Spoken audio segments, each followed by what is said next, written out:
without further ado, we would like to proceed with the day's business. And as Mr. Banerjee just told me a little while ago, we want to get on with the thing. We want to focus on what is really of importance to us.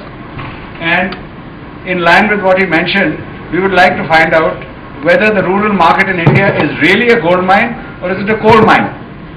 So let me start with him to open the discussion with, do you really think the rural market is a gold mine or is it only a hype? But I am not an expert on Indian agriculture. But for the last 10 years I am handling a product which gets into rural markets. I think it's a gold mine. I think upfront, should I put up with it? I'm getting two sounds, I think. I'm not making the other sound, that please don't mistake. Somebody else making it from that side. I think it's a gold mine.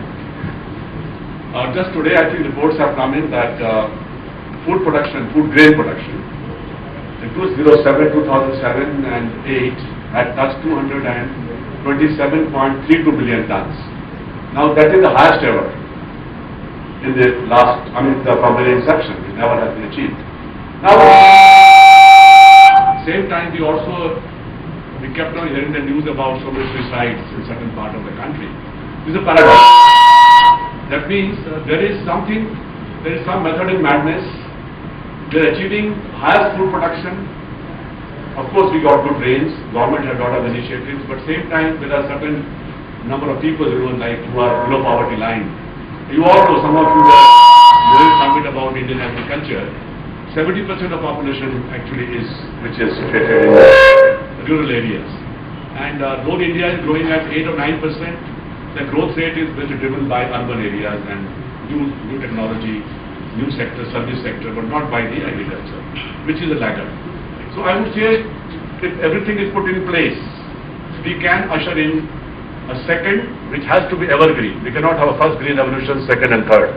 Second green revolution is the opportunity for us to really bring in an evergreen revolution, and then I think really we will get into the whole of the first whole of tunnel of the gold mine. I'm sure it is waiting to be exploited, and there's the opportunity which we can discuss after my other co-panelists have made their points. Thank you, Mr. Banerjee. So one of the very important points that he just made is that 700 million Indians are in the rural area. He said 70%. I'm just translating it into numbers for you. We are a 1 billion population, so that 700 million is a very large number. The other very important point that he's made is that our agricultural produce has hit an all-time high in the recent past. We have never had such a large production, and to put things in perspective, our agricultural production is increasing rapidly. It has been increasing rapidly for the past few years. Let me ask one of the other panelists, Vaibhav, would you like to add your thoughts to this? Definitely. Now, as far as me and gold mine, still is the green revolution as Sabir said, it's not going to have, it's going to come 5 years from now. The reason being, whatever produce we have, the agriculture economy we are saying, but this is not a reality today. Like I can give one of the figures, like he has also given some figures. The outlook they have expressed, like 896 crores of exports exclusively related to the agri in Western Maharashtra, exclusively Western Maharashtra. And they say the potential, this potential is hardly 2%. What they can produce, the potential what they have and what they are doing exports today is just a 2%. So you can see the kind of potential we have. But the point is, this potential we cannot tap because lack of awareness. The knowledge is not there. And the farmers, they don't know what to produce and to whom they should sell, how to sell that product. So I think gold mine is there, but it's going to come. We have to really dig that gold mine. Thank you. Would one of the others like to try? Yeah, I would like to add to what Vaibhav and Banerjee said here. If we take the recent news items which we saw from both Economic Times as well as from the TV media, for example, Bharti Airtel said that this year, last year, they have reached more than 5,000 towns and more than 3,40,000 villages and the rate at which the communication, or you can say the base of telecommunication is reaching now, has expanded and is growing at such an extent that one of the things which I believe that we will be able to modulate on this communication wave is the kind of awareness that Vibhav was talking about.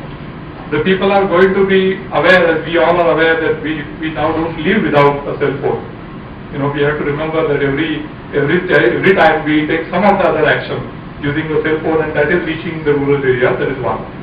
Number two is, if you see, the Ratan Tata panel has come out with a proposal of establishing the rural market-based or rural territory-based apparel manufacturing on a very large scale, so that Indian people who are at the moment agro-based or agro-oriented, they will also be able to go on getting into the textile exports, not only for the local market but for the export, because we have huge potential and we can beat many countries such as maybe China and other Asian countries in this area. So I see that as a potential, because of which the gold mine is in the offing and is coming up. The third thing which I have personally experienced to some extent is my interaction with Tata Chemicals and Rallis in the agriculture marketing, where they market the products such as insecticides and fertilizers.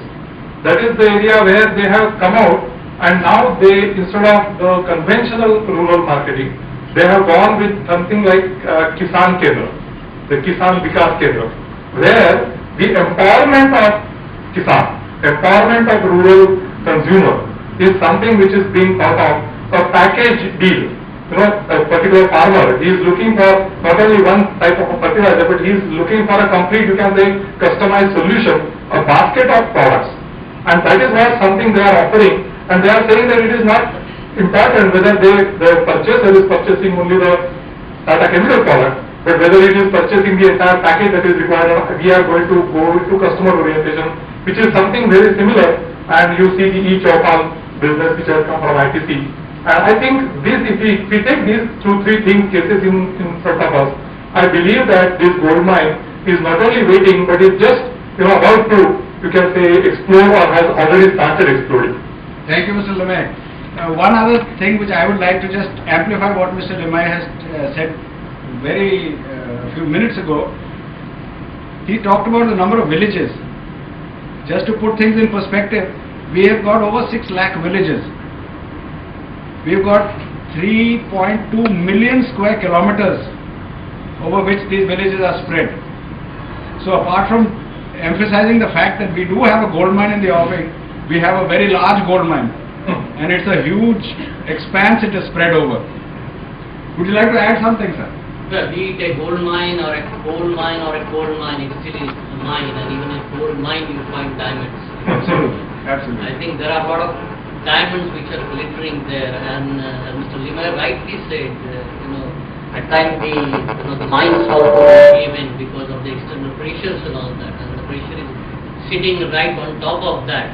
So it is just a matter of time when this market will be explored. Thank you, sir.